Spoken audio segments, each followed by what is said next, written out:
তোমাদের উপর 5 ওয়াক্ত নামাজ ফরজ করা হয়েছে, এই কথা নাই নাই না।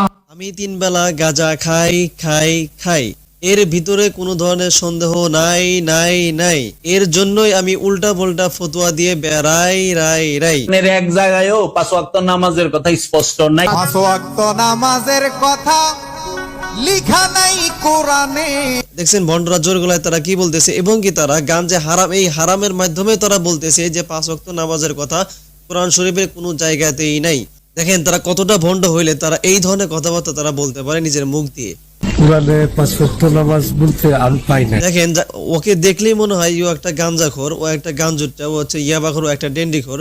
ওই আবার কোন হিসাবে বলে যে 5 ওয়াক্ত নামাজের কথা কোরআন শরীফের ভিতরে নাই, যে কিনা এখনো বাংলা শুদ্ধ মধ্যে পড়তে পারে না, এখনো বাংলায় শুদ্ধ মধ্যে কইতে পারে না, সে আবার কোন হিসাবে জানবে যে কোরআন শরীফের 5 ওয়াক্ত নামাজের কথা নাই?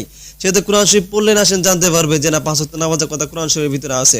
এরা হচ্ছে এরকম মূর্খ বক্তা যারা কিনা মাজার ঝাড়ু দিয়ে বেড়াইতো, তো এখন তাদেরকে মাজার থেকে লাথি দিয়ে বের করে দিয়েছে।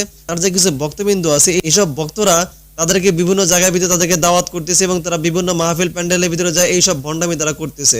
অতএব আপনারা সকলে এরকম ভণ্ড আলেমদের থেকে দূরে থাকবেন, এরকম ভণ্ড আলেমের আপনার ধারা ঘষা যাবেন না। এই বলে আজকে ভিডিও এখানে শেষ করতে, দেখা হবে অন্য কোনো ভিডিওতে। আসসালামু আলাইকুম।